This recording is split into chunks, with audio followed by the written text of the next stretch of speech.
In Chapter 13, we're going to look at groups and teams and how to increase cooperation and reduce conflict.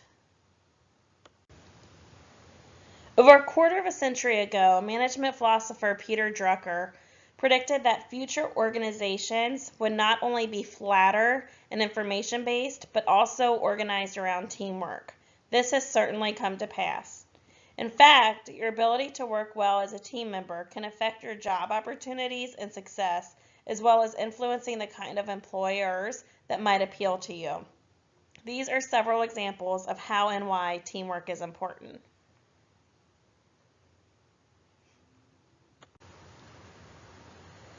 Aren't a group of people and a team of people the same thing? By and large, no. One is a collection of people, the other a powerful unit of collective performance. One is typically management-directed, the other is self-directed. Can you identify which one is which? A group is defined as two or more freely interacting individuals who share norms, share goals, and have a common identity. A team is a small group of people with complementary skills who are committed to a common purpose, performance goals, and approach for which they hold themselves mutually accountable. A formal group is a group assigned by organizations or its managers to accomplish specific goals. Formal group may be a division, a department, a work group, or a committee. It may be permanent or it may be temporary. In general, people are assigned to them according to their skills and the organization's requirements.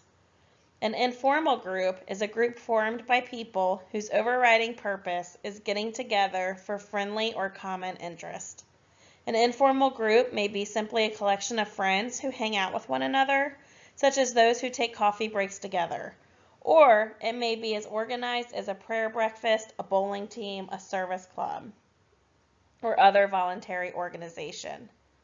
What's important for you as a manager to know is that informal groups can advance or undercut the plan of formal groups. The formal organization may make efforts, say, to speed up a plant assembly line or to institute workplace reforms, but these attempts may be sabotaged through the informal networks of workers who meet and gossip over lunch and after-work beers. However, interestingly, informal groups can also be highly productive, even more so than a formal group. Different types of teams have different characteristics. We can differentiate some typical teams according to their purpose, duration, and level of member commitment. Work teams have a clear purpose that all members share. They're usually permanent, and members must give their complete commitment to the purpose in order for the team to succeed. Project teams are assembled to solve a particular problem or complete a specific task, such as brainstorming new marketing ideas for one of the company's products. Cross-functional teams include members from different areas within an organization, such as finance, operations, sales, R&D.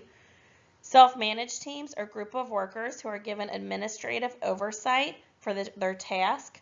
These teams are high-functioning teams that are responsible for every aspect, such as their budget, the length of time they need to complete the task, other resources they may need.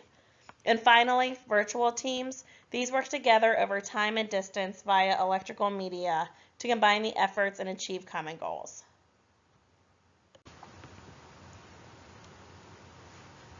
What is a high-performance team? Current research and practice suggests that there are many attributes to a high-performance team. These include shared leadership, shared accountability, sense of a common purpose, trust, open communication, clear role expectations, early conflict resolution, and collaboration. Thus, as a manager, the first thing you have to realize in building a high-performance team is that it's going to require some work, but the payoff will be a stronger, better performing work unit.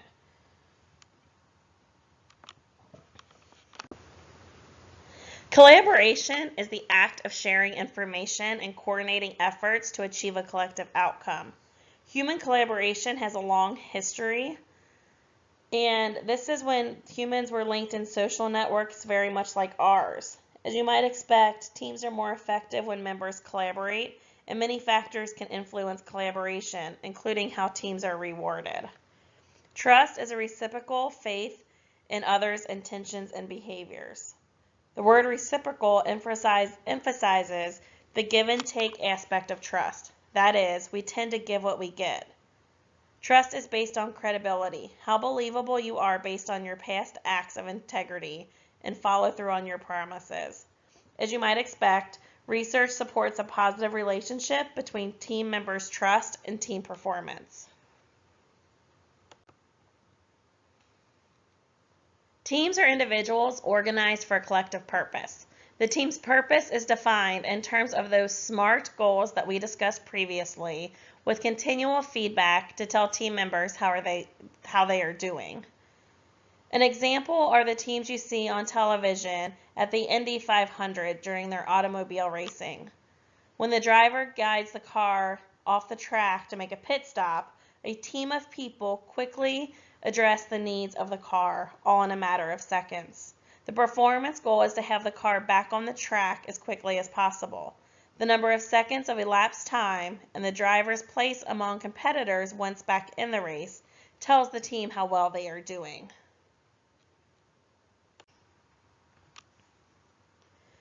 Team member interdependence is the extent to which team members rely on common task-related team inputs and the amount of interpersonal interactions needed to complete the work.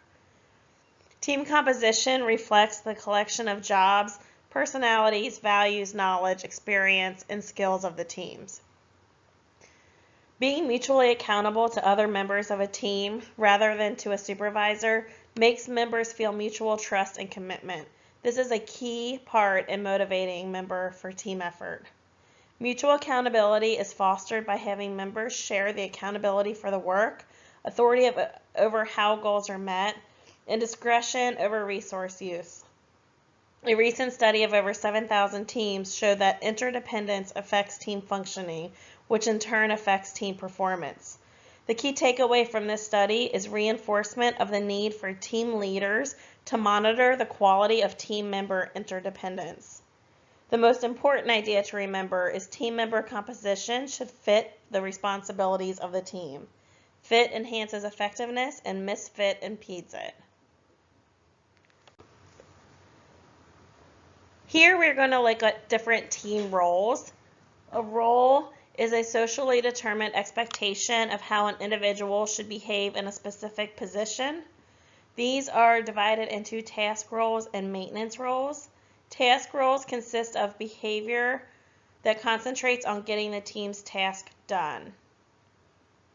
A maintenance role, which is also known as a relationship-oriented role, consists of behavior that focuses on fostering constructive relationships among team members. Conflict is simply disagreement. It's a perfectly normal state to be in. Conflict may take many forms: between individuals, between an individual and a group, between groups, within a group, and between an organization and its environment.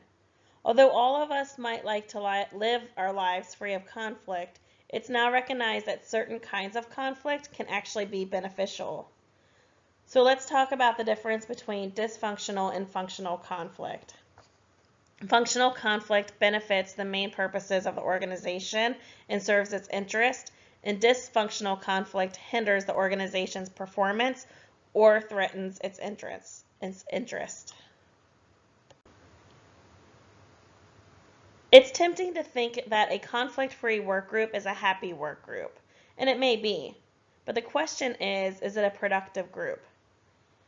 In the 1970s, social scientists specializing in organizational behavior introduced the revolutionary idea that organizations could suffer from too little or too much conflict.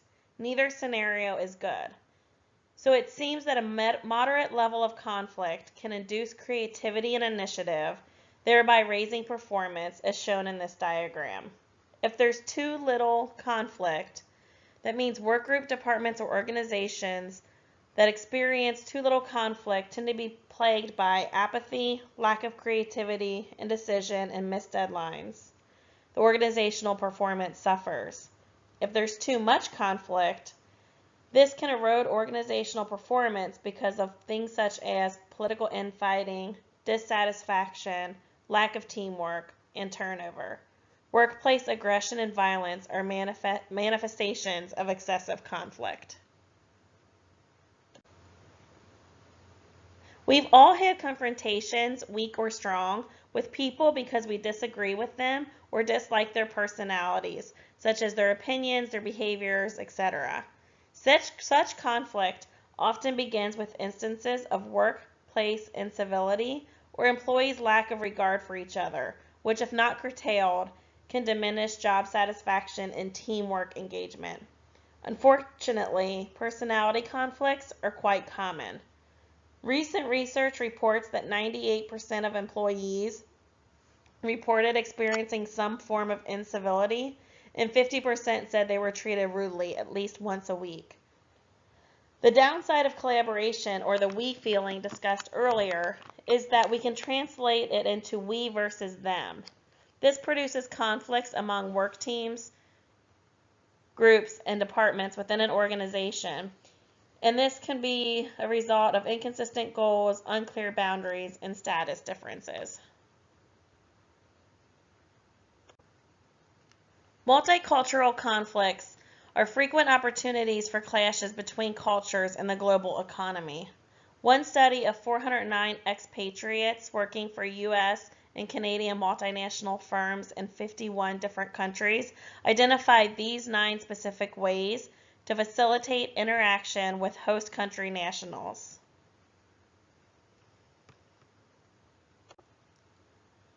Work-family conflicts can also occur.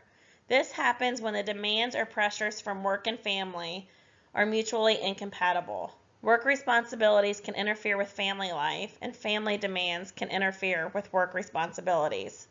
Think about what you want in a job. A recent report by consulting firm Deloitte shows that millennials value their personal lives more highly than they value organizational goals or corporate reputations.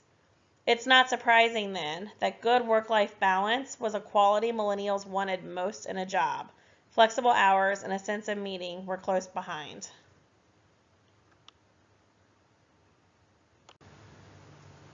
Sometimes decision-making groups become so bogged down in details and procedures that nothing of substance gets done. The idea here is to use role-playing to get people to defend or criticize ideas based on relevant facts rather than on personal feelings or preferences. Programmed conflict is what this is. One method is devil's advocacy. This is assigning someone to play the role of a critic to voice possible objections to a proposal and thereby generate critical thinking and reality testing. The dialectic method is when 2 people or groups play opposing roles in a debate in order to better understand a proposal.